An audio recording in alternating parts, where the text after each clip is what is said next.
মহান আল্লাহ রাব্বুল আলামিন কোরআন শরীফের ভিতরে বলেছেন, অনেক প্রাণী এমন আছে যারা তাদের খাদ্যকে সঞ্চয় করে না, খাদ্যকে জমা করে না, আহরণ করে না।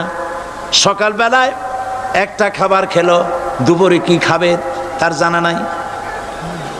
শকুন পৃথিবীর মাটি থেকে 3 মাইল উপরে ওড়ে, তার চোখকে আল্লাহ পাক এত তীক্ষ্ণ বানিয়ে দিয়েছেন, এই চট্টগ্রামের কোথায় মরা গরু আছে 3 মাইল উপর দিয়ে দেখতে পায়? সুবহানাল্লাহ করতে ইচ্ছে করে না। এই প্রাণীগুলি খাবারগুলি কোনো গভর্নমেন্ট জোগাড় করে রাখে নাই। আল্লাহ পাক বলেন সবার খাবার আমি দেই। সকালবেলায় সমস্ত প্রাণীগুলি, মহাশূন্যে পাখি, পানির ভিতরে মৎস্যরাজি, জঙ্গলের ভিতরে হিংস্র প্রাণী, পোকামাকড় থেকে শুরু করে সবগুলো খালি পেটে সব বেরিয়ে যায়, কারো কোনো খাবারের মজুদ নাই। সন্ধ্যা হতে না হতে সমস্ত প্রাণীগুলির পেট ভরাইয়া আমি আবার যার যার ঘরে বিরায় দেই। ওয়ামা মিন দাব্বাতিন ফিল আরদি ইল্লা আলাল্লাহি রিজকুহা। সমস্ত প্রাণীর রিজকের দায়িত্ব আমি আল্লাহর হাতে। কে দেয় রিজক? জোরে বলুন, কে দেন? আল্লাহ পাক। কি খাবেন সব আল্লাহ জোগাড় করে দিয়েছেন।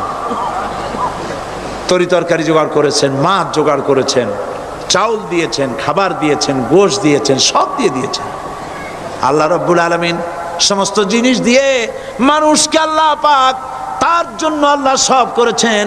খালাকালাকুম মা ফিল আরদি জামিআ। এই পৃথিবীতে যা তৈরি করেছে সব তোমার জন্য। এ হচ্ছে আমার আল্লাহ, এ হচ্ছে আমার কে? আল্লাহ। সে আল্লাহ পাক বলছেন, আল্লাহর পরিচয়, তিনি স্রষ্টা, তিনি রিজেক দাতা। এবার আইনদাতা কে? আইনদাতা কে? আরো জোরে বলুন। আইনদাতা আল্লাহ হচ্ছে আল্লাহর পরিচয়।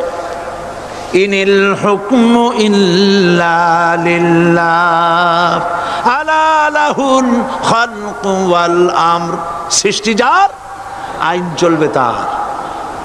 আমার দেশে আল্লাহর আইন চলছে? আমাদের দেশের কল কারখানা, ক্ষেত খামার, অফিস আদালত আল্লাহর আইন অনুযায়ী চলে? চলে না। বরং আল্লাহর আইনকে মুছে ফেলার জন্য, নিজেদের আইন সৃষ্টি করার জন্য প্রচেষ্টা চালানো হচ্ছে। আল্লাহর আইন মানুষের জন্য সব থেকে বেশি উপযোগী, কারণ সৃষ্টি করেছেন কে?